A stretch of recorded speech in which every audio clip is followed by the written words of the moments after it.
가나안 복음 방송을 시청하시는 시청자 여러분 안녕하십니까? 저는 군포 권흥교회에서 하나님과 성도를 섬기고 있는 김광수 목회자입니다.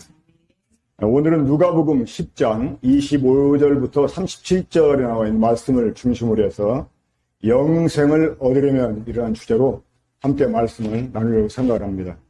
제가 먼저 하나님 말씀을 읽어드리겠습니다. 누가복음 10장 25절부터 37절까지입니다. 어떤 율법 교사가 일어나 예수를 시험하여 이르되 선생님 내가 무엇을 하여야 영생을 얻으리이까? 예수께서 이르시되 율법에 무엇이라 기록되었으며 내가 어떻게 읽느냐? 대답하여 이르되 내 마음을 다하며 목숨을 다하며 힘을 다하며 뜻을 다하여 주 너희 하나님을 사랑하고 또한 내 이웃을 내 자신같이 사랑하라 하였나이다. 예수께서 이르시되 내 대답이 옳도다. 이를 행하라. 그리하면 살리라 하시니 그 사람이 자기를 옳게 보이려고 예수께 여짜오되 그러면 내 이웃이 누구오니까? 예수께서 대답하여 이르시되 어떤 사람이 예루살렘에서 여리고로 내려가다가 강도를 만나매 강도들이 그 옷을 벗기고 때려 거의 죽은 것을 버리고 갔더라.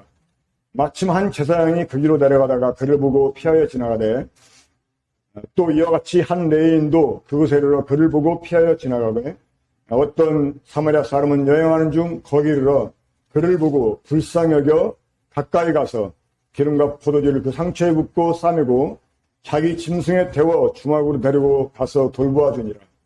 그 이튿날 그가 주막 주인에게 데나리온 둘을 내어주며 이르되 이 사람을 돌봐주라. 비용이 더 들면 내가 돌아올 때에 갚으리라 했으니 내 생각에는 이 세 사람 중에 누가 강도만 자 이웃이 되겠느냐? 이르되 자비를 베푼 자니이다. 예수께서 이르시되 가서 너도 이와 같이 하라 하시니라.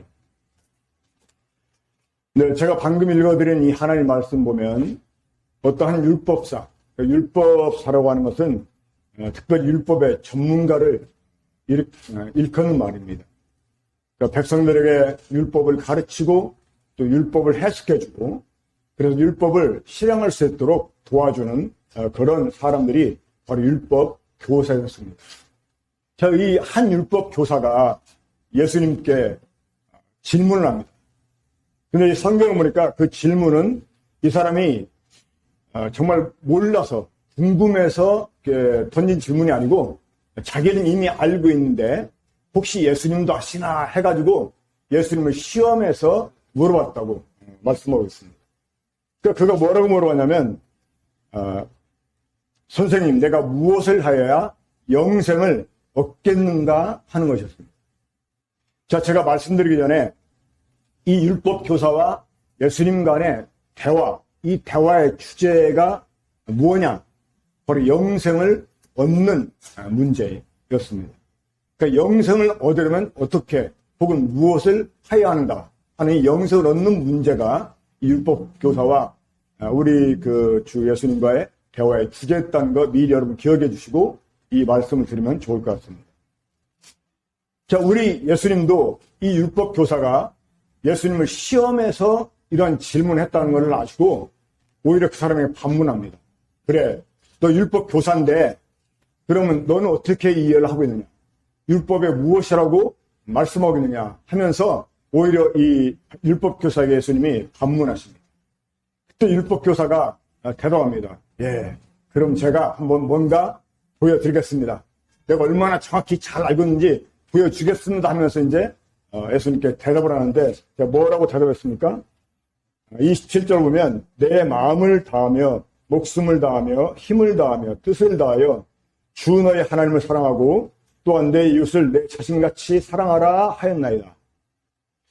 자, 원래 율법, 이 구약의 율법을 보면 여러 이제 그 조항들이 나오죠. 뭐 계명, 뭐 규례, 율례 해가지고 여러 가지 그 이제 율법의 종류로 나오는데 그 율법의 모든 그 조항들을 딱 합해보면 613가지가 된다고 합니다. 613. 예, 그 중에 이제 노른자가 이 10계명이죠. 근데 율법의 613가지를 종합해서 한마디로 말하라 그러면 하나님을 사랑하고 내 이웃을 내 몸처럼 사랑하라 라는 것이었어요. 그러니까 이 내용을 율법서도 잘 알고 있었어요. 그래서 예수님께 그렇게 대답을 했습니다.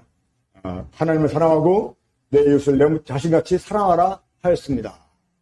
그때 예수님께서 그 사람에게 그래, 네 대답이 옳다고 인정을 해주시면서 이것을 행하라 라고 말씀하시고 그리하면 네가 살기라 라고 대답해 주셨습니다. 자, 율법의 613가지 조항, 이것을 아는 것도 중요합니다만은 이것을 다 행할 때 영생을 얻는 것이다 라고 대답해 주신 것처럼 보입니다. 자, 율법 교사가 자기 대답이 옳다고 하니까 그렇죠, 의기양양해가지고 예수님께 다시 또 질문합니다. 그러면 내 이웃이 누구입니까? 자, 이 율법사가 예수님께 내 이웃이 누구냐고 물었을 때 그가 의도한 이웃이 있었을 것입니다. 그렇지 않겠습니까? 자, 내 이웃을 내 몸처럼 사랑하라 하였나이다. 이렇게 대답한 끝에 예수님께서 그래, 내 대답이 옳다. 이를 행하라. 그러면 살리라. 라고 말씀해 주셨기 때문에 율법사가 생각한 이웃은 어떤 이웃이었습니까? 바로 내가 내 몸처럼 사랑해 줘야 되는 이웃이 누군가 하는 것이었습니다. 그러니까 이 율법사가 생각한 이웃의 개념은 내가 내 몸처럼 사랑해 줘야 되는 대상이었던 것입니다. 그때 예수님께서 이 율법 교사에게 한 비유를 말씀해 주십니다. 자, 여러분, 참고로 비유는 이제 그 마태복음, 마가복음, 누가복음, 요한복음 보면 예수님께서 종종 사람들에게 비유를 말씀해 주시는 경우가 참 많았습니다. 그런데 이 비유를 말씀해 주시는 이유가 있었어요. 오늘 예수님께서 제자들과 함께 있을 때 다른 일반 백성들에게는 비유로 말씀해 주신 것을 이제 제자들에게 특별히 설명을 해 주십니다. 그때 그 설명을 들었던 제자들이 주님, 우리들에게 이 비유를 설명해 주시는 것처럼 저 백성들에게도 그냥 이렇게 설명해 주시면 그들이 다 잘 깨달을 텐데 왜 그들에게는 비유로 말씀하십니까? 하니까 우리 주님 말씀하시기를 이 천국의 비밀을 깨닫는 것이 너희한테는 허락됐지만 저들에게는 허락이 되지 않았기 때문에 내가 비유로 말한다. 그러면서 이 비유로 말씀하신 이유는요, 듣기는 들어도 깨닫지 못하게 하려고, 보긴 보아도 알지 못하게 하려고. 그러니까 이 비유라고 하는 것은 참 아리송하다는 거예요. 그냥 들은 그대로 이해하면 어떻게 보면 율법 같아요. 근데 사실 그 내면을 알게 되면 굉장한 복음, 굿 뉴스가 그 속에 있다는 것을 알게 됩니다. 그러니까 이 비유로 말씀하신 것은 듣기는 들어도 깨닫지 못하게 하려고 그렇게 말씀하신 거죠. 자, 예수님께서 이 율법 교사에게 한 강도만한 사람 이야기를 해줍니다. 어떤 사람이 예루살렘에 살다가 여리고로 내려갔습니다. 자, 이 여리고는요, 한 해발 마이너스 한 200m 정도 되나요? 더 가면 이 사해라고 하는 이 소금 바다가 나오는데 그게 마이너스 한 400m가 됩니다. 그러니까 이 여리고는 한 200m 될 겁니다. 마이너스. 근데 반대로 예루살렘은 해발 약 800m가 됩니다. 그러니까 예루살렘에서 여리고로 내려가다가 이것은 실제로 한 800m, 해발 800m에서 마이너스 200m까지 내려가는 거니까 한 1km 정도 내려가는 거죠. 근데 그 내려가는 산 골짜 어겨기마다 사람들이 은신할 수 있는 그런 장소들이 굉장히 많아요. 그래서 거기에 때때로 이 강도들이 숨어 있다가 지나가는 행인을 공격해서 그들의 물건을 가해치하거나 혹은 그들의 목숨을 빼앗는 이런 경우가 참 있었습니다. 이 예루살렘에 살던 사람이 여리고로 내려가다가 강도를 만난 거죠. 근데 이 강도 만난 사람이 이제 강도들에게 막 옷 벗김을 당하고, 이 원래 그 유대인들한테는 이 겉옷이 제당 목록 1위였었어요. 왜냐면 이 겉옷이 옷 역할만 하는 게 아니라 하면은 담요, 이불 같은 역할을 해 주기도 했었기 때문에 이 구약에 보면 어떤 사람이 돈이 없어가지고 자기 겉옷을 저당 잡혀서 돈을 빌리잖아요. 그러면 그 돈을 갚지 않았어도 해가 질 때는 이 그것을 저당 잡아서 돈을 빌려준 사람이 그 사람한테 겉옷을 돌려줘야 돼. 그 다음날 날이 새면 다시 돌려받더라도 해가 지면 돌려줘야 돼. 왜? 그걸 덮지 않으면 얼어 죽을 수가 있으니까. 아니면 추워서 잠을 잘 수 없으니까. 그만큼 이 겉옷은 유대인들에게 있어서 재산 목록 1위였다고 하는 것입니다. 그런데 이 강도들이 먼저 이 사람의 옷을 벗겨서 그 겉옷을 탈취하고, 그리고 그 사람의 이 재물을 빼앗고, 그 사람이 신고를 하지 못하게 완전히 막 그냥 죽을 만큼, 그냥 놔두면 죽을 만큼 그 사람을 때린 다음에 강도에 도망가게 돼요. 근데 그 길을 마침 한 제사장이 지나가게 돼요. 근데 그 제사장이 이 강도하는 사람을 보고 그냥 몰래 피해서 지나가 버렸어요. 근데 그 뒤에 레위, 자, 이 레위는 원래 성전에서 제사장들을 돕는 사람들이었었죠. 근데 이 레위인도 이 강도하는 사람을 보고 그냥 피해 지나가 버렸습니다. 그런데 한 여행하던 사마리아 사람, 원래 이 사마리아 사람은 이스라엘 사람들이 아니었습니다. 이 과거에 이스라엘 나라가 그 아수르라는 제국에 멸망을 당하고요. 이스라엘 백성들은 전부 다 포로로 다른 나라로 끌려가게 됩니다. 그리고 아시리아가 정복한 다른 나라 백성을 이스라엘 땅에 옮겨가지고 살게 했어요. 그러니까 그 사람들이 사마리아 사람입니다. 그러니까 이 사마리아 사람들이 그 모세 그 오경, 모세 오경 율법만 이제 배워서 하나님을 섬기긴 했는데 사실은 이 사람들은 이스라엘 사람들이 아니었습니다. 그래서 유대인들은 이 사마리아 사람들을 상종하지 않았어요. 왜냐하면 그들은 이방인이었기 때문에, 자기 동족이 아니었기 때문에 상종하지 않았고 이 사마리아 사람들을 아주 개처럼 무시하셨습니다. 그런데 그런 사마리아 사람이 여행하는 중에 그 강도 만난 사람을 발견하고 가서 그 사람의 상처를 치료해주고 그 사람을 자신의 그 짐승에 태워가지고, 아마 이 여관 같은 곳이겠죠. 그런 곳에 이제 이 사람을 데리고 가서 그 주인에게 돈을 주면서 그 사람을 돌봐달라고 부탁을 하고 자신의 여행길을 떠나게 됩니다. 자, 그러면서 예수님께서 그 율법 교사에게 질문하십니다. 한번 그 구절을 보겠습니다. 36절인데요.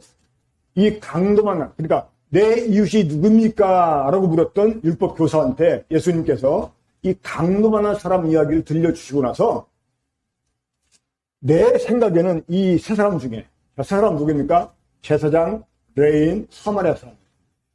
이 세 사람 중에 누가 강도만한 사람의 이웃이 되겠느냐라고 물었죠. 자, 그때 이 율법 교사가 대답하기를 자비를 베푼 자니이다 라고 말하니까 예수님께서 가서 너도 이와 같이 하라 라고 대답했어요. 그런데 가서 너도 이와 같이 하라 라는 이 예수님 말씀은요, 일종의 자물쇠입니다. 자물쇠. 이 비유의 진리를 깨닫지 못하게 하려고 예수님이 자물쇠를 딱 잠그는 거예요. 그런데 많은 사람들이요, 이 말씀의 진리를 깨닫지 못하고 잘못 가르쳐요.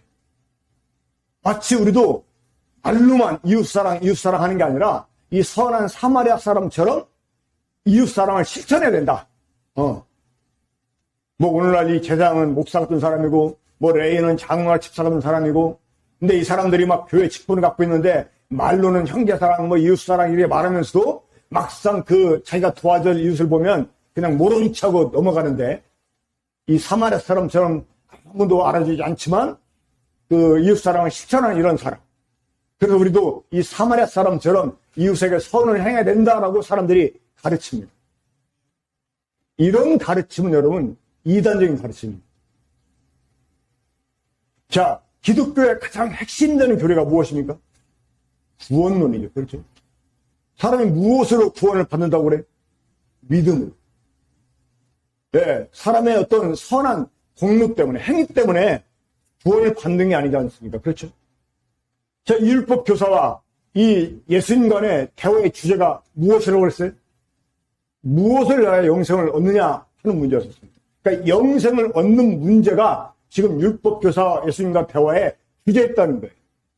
그러면 너도 가서 같이 하라 하는 것이 대답이었다면 우리가 이 선한 사마리아 사람처럼 이웃에게 사랑을 실천하면 영생을 얻는다. 그게 정말 맞는 결론일까요? 이것은 율법서로 하여금 이 비유의 진리를 깨닫지 못하게 하려고 예수님께서 자물쇠를 딱 잠그신 거예요. 근데 오늘 많은 사람들이 이 잘못된 가르침을 합니다.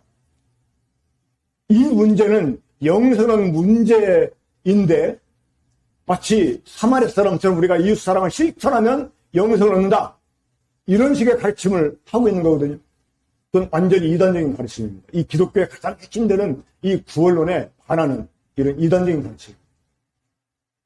우리가 이 예수님의 비유의 진리를 깨달으려면 예수님께서 이 비유를 말씀해 주시고 율법사에게 질문했던 이 질문에 좀 주의를 우리가 기울여야 됩니다. 예수님께서는 물어보셨어요. 네 생각에는 이 세 사람 중에 누가 강dom한 사람이 이웃이 되겠냐? 그때 그는 자비를 베푼 자라고 대답했습니다. 자, 여러분 잘 생각해 봅시다. 이 사마리아 사람이 이 율법교사가 예수님께 질문한 이유, 내 이웃이 누굽니까? 라고 물었을 때 그 이웃은 어떤 이웃이었어요?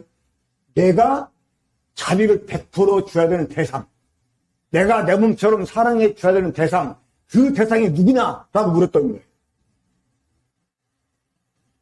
그러니까 이 강dom하는 사람이 바로 그런 대상이라고 생각을 할 수 있었겠죠. 그렇죠? 우리가 이 비유를 바로 깨달으려면 율법 교사가 질문했던 이웃을 생각하기보다 예수님께서 말씀하신 이웃이 누구였는지를 먼저 주목을 해야 된다고 하는 것입니다. 자, 예수님이 말씀하신 이웃은 어떤 이웃이었습니까? 자비가 필요한 이웃이 아니라 자비를 베푼 사람이 누구였냐는 것입니다. 자, 그러면 예수님께서 왜 이런 비유를 그 율법 교사에게 말씀해 주셨을까요? 너는 지금 네가 네 몸처럼 사랑해 줘야 되는 이웃이 누구냐라고 묻고 있는데 네가 정말 이웃에게 자비를 베풀어 줄 수 있는 사람이라는 것입니다. 네가 정말 이웃을 내 몸처럼 사랑해 줄 수 있는 사람이라는 것입니다. 여러분, 이 율법이라는 것이 사람에게 주어진 이유가 있습니다. 물론 표면적으로는 이것을 다 지켜서 하나님 앞에 옳다고 인정을 받고 그러면 영생을 이렇게 주겠다라는 것인데 사실 율법을 다 지켜서 구원한 사람 세상에 한 사람도 없습니다. 율법으로 의롭다함을 얻을 죄가 없다고 성경님이 선언하고 있어요. 그럼 율법은 어떤 역할을 할까요? 표면적으로는 그것을 지켜서 구원을 받게 하려고 주어진 것 같지만 사실은 율법은 우리들에게 죄를 깨닫게 해주는 이러한 기능이 있습니다. 사람이 율법대로 살려고 하다 보면 못 지키게 됩니다. 그 못 지키게 되다 보면 자기가 죄를 범했다는 사실을 인지하게 됩니다. 근데 율법은 죄만 지켜 주는 게 아니죠. 뭘 또 말씀해 줍니까? 죄를 지은 사람은 죄값을 치러야 된다는 것을 말씀해 줍니다. 그래서 이 죄인들에게 죄값을 요구해요. 그러니까 이 율법을요, 많이 알면 알수록 사실 죄를 더 많이 알게 됩니다. 저도 어렸을 때부터 착하다는 얘기를 많이 듣고 자라왔었어요.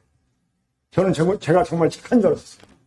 그런데 제가 이제 신학교에 들어가고 또 제가 이제 이 장로교에서 신학을 하게 됐는데 이 장로교회는 뭐 이렇게 말씀드려 보합니다만은 성경대로 진짜 성경대로 안 하면서도 성경대로 굉장히 많이 강조해요. 그래서 저는 이제 정말 제가 하나님 앞에 정직한 종이 돼야 되겠다 이렇게 생각을 하고 성경도 열심히 보고 지금도 성경 많이 암송하고 하는 것들이 그때 열심히 읽어둔 덕분입니다. 그래도 이 성경대로 살려고 정말 하나님 앞에 깨끗하게 살려고 얼마나 많은 노력을 했는지 몰라요. 금식을 밥 먹듯이 하고 일주일에 한 번씩 기도원 가가지고 막 철야기도 정해놓고 하고 누가 시키지 않아도 막 나가서 막 노방전도 하고 마음속으로 좀 음탕한 생각만 해도 막 그 자리에서 하나님께 막 밥 먹다가도 그런 생각 나면 딱 하나님께 밥 먹다가 중단하고 막 자백하고 회개하고 그러면서 어떻게든지 깨끗하게 살려고 참 노력을 많이 했거든요. 그런데 이 성경을 알면 할수록 내 죄를 더 많이 알게 됩니다. 내가 행동하지 않았지만 내 속에 감춰진 이 죄의 정욕들, 이것들을 이 말씀이 막 드러내주니까 점점 자신이 없어집니다. 이 교회에 가서 사람들을 가르칠 때는 내가 다 된 것처럼 얘기하죠. 하지만 하나님 앞에 딱 집에 돌아와서 하나님 앞에 기도하려고 엎드리면 막 캄캄해요. 기도가 안 돼요. 이 죄를 자백하는 것도 한두 번이지, 이게 한 7번, 8번 똑같은 죄 자백해 보려고 해봐요. 이 벼락도 낫지 않겠다고 나중에 기도도 안 돼요. 그러니까 그냥 기도한다고 엎드리면 죄야 하고 탄식밖에 안 나요. 이 율법사가 정말 정직한 사람이었다면 감히 내 이웃이 누굽니까? 라고 물어보지 못했을 것입니다. 내가 무엇을 하여야 영생을 얻겠냐고 질문도 못했을 것입니다. 왜냐하면 율법을 많이 알았다면, 이 사람이 정직했다면 자기가 얼마나 큰 죄인인지를 알았을 거거든요. 그러면 감히 자기는 내가 무언가를 해서 영생을 얻겠다는 생각 할 수가 없습니다. 근데 이 사람은 정직한 사람이 아니었어요. 외식하는 사람이었어요. 특별히요, 남들을 가르치는 위치에 있게 되면 외식을 할 수밖에 없습니다. 자기는 안 됐으면서 남들을 가르치려면 안 됐다고 말할 수가 없거든요. 그러니까 자기는 된 것처럼 얘기를 해요. 그러면서 막, 안 되는 사람들, 못하는 사람들 막 야단을 치잖아요. 자기도 역시 못하면서. 그러니까 자연스럽게 이 가르치는 위치에 있게 되면 외식을 할 수밖에 없습니다. 그래서 예수님께 그렇게 질문한 거죠. 내 이웃이 누구입니까? 진짜 우리가 우리 주제를 한다면 감히 그런 질문 못해요. 여러분 가운데서 정말 이웃을 자기 몸처럼 사랑하는 사람 누가 있어요? 나 밥 한 숟갈 먹으면 다른 사람도 밥 한 숟갈 먹여야 돼요. 나 옷 사 입으면 다른 사람도 옷 한 번 사줘야 돼요. 이게 이웃을 내 몸처럼 사랑하는 거예요. 그렇잖아요? 근데 포도 한 송이 큰 거 놓고 여럿이 먹어보세요. 사람들 어디에 손이 제일 많이 가는 줄 아십니까? 남들 먹을까봐 알매야 큰 쪽으로 먼저 막 손이 가. 나중에 남는 거 보면 막 조금 하나한 거, 응? 먹어도 맛도 없는 거, 그런 것만 남아요. 그런 사람들이 어떻게 감히 이웃을 자기 몸처럼 사랑할 수 있을까? 자, 원래 이 제사장 레위는 어떤 사람들이었습니까? 백성의 죄를 지으면, 다시 말해서 백성들이 율법을 범하게 되면 그 죄를 하나님께 용서받기 위해서 재물을 가지고 이제 제사장한테 가게 됩니다. 그러면 제사장의 레위인이 그 사람을 대신해서 그 사람의 죄값 치를 수 있는 이 제사를 드려줍니다. 그러니까 이 제사장과 레위인은 죄인들의 죄를 용서받게 해주는 이런 봉사하는 사람들이에요. 근데 이 사람들이 강도받는 사람을 피하여 지나갔다는 말은 무슨 의미냐? 더 이상 이 구약의 제사로는, 이 동물 잡아 드린 이런 제사로는 사람의 죄를 어쩔 수 없다는 거예요. 그러니까 제사장이 피하여 지나갔고 레위인이 피하여 지나갔다는 거죠. 그러면서 이제 사마리아인을 등장시키는데, 사실 이 유대인들이 예수님을 사마리아 사람 취급했거든요. 아주 막 대놓고 너는 사마리아 사람이야 이렇게 말했어요. 그런데 이 사마리아 사람이 이 강력한 사람을 도와줍니다. 자, 그러면서 물어보십니다. 이 사람 중에 누가 강력한 사람의 이웃이 되겠느냐? 자, 다시 말씀드립니다. 율법사가 질문한 이유, 예수님이 질문한 이웃은요, 정반대였어요. 율법사는 내가 내 몸처럼 사랑해 줘야 되는 대상이 누굽니까? 를 물었어요. 지금도 많은 사람들이 이런 이웃을 찾습니다. 그런 이웃들에게 자기가 사랑을 베풀 수 있다고 생각을 해요. 그런 이웃들에게 자비를 베풀 수 있다고 생각을 해요. 그러니까 가서 너도 이와 차라 하는 말을 당연한 줄 알아듣고요. 또 막 그렇게 하라고 가르치고 좋다고 또 해보겠다고 사람들이 난리를 칩니다. 할 수 있습니까? 정말 사랑할 수 있어요? 자비를 베풀 수 있어요? 가끔 어떤 특별한 날 이벤트성으로 돈 몇 푼 주는 거, 이게 정말 자비를 베풀어 주는 걸까요? 그런 것을 영생을 얻을 수 있다고 생각하십니까? 절대 그랬었어요. 이 율법 교사가 놓친 게 있었어요. 무엇이냐? 자기는 이웃에게 자비를 베풀어 줄 수 있는 사람이 아니라 도리어 자비가 필요한 죄인이라는 사실을 이가 몰랐다는 것입니다. 지금 예수님께서는 그렇게 질문하시는 거예요. 네가 자비를 베풀어 줄 수 있는 이웃이 너에게 필요하냐? 아니면 너에게 자비를 베풀어 줄 이웃이 필요하냐? 여러분들한테는 어떤 이웃이 필요합니까? 여러분들에게 자비를 베풀어 줄 이웃이 필요하지 않습니까? 여러분들은 사랑할 수 없는 죄인들입니다. 이 하나님의 심판 앞에 서면 여러분들은 영락없이 죽을 수밖에 없는, 멸망할 수밖에 없는 죄인들입니다. 그렇지 않습니까? 우리가 이웃에게 자비를 베풀어서 영생을 얻는 게 아닙니다. 이러한 우리들에게 자비를 베풀어 주시려고 오신 예수 그리스도, 그분의 눈에 띄고 우리가 그분의 도움을 입을 때만 영생을 얻을 수 있는 것입니다. 그 당시 유대인들이 예수님을 사마리아 사람 취급하고 이방인 취급하고 무시하고 그랬지만 사실 율법사에게는 이 예수 그리스도가 정말 필요했던 것입니다. 그러나 이 율법사는 자기 주제도 모르고 자기가 마치 무엇인가 해서 이 영생을 얻을 수 있는 것처럼 착각을 하고 예수님을 시험해서 이런 질문을 던졌던 것입니다. 하지만 예수님께서는 너는 자비를 베풀어 줄 수 있는 사람이 아니라 오히려 자비가 필요한 죄인이다. 이걸 일깨워 주신 거예요. 이 강도받는 사람은 우리가 자비를 베풀어 줄 이웃이 아니라 바로 우리 자신입니다. 율법으로 따지면 우리는 정말 죄인들이에요. 오히려 사마리아 사람의 도움이 필요한 이런 죄인들입니다.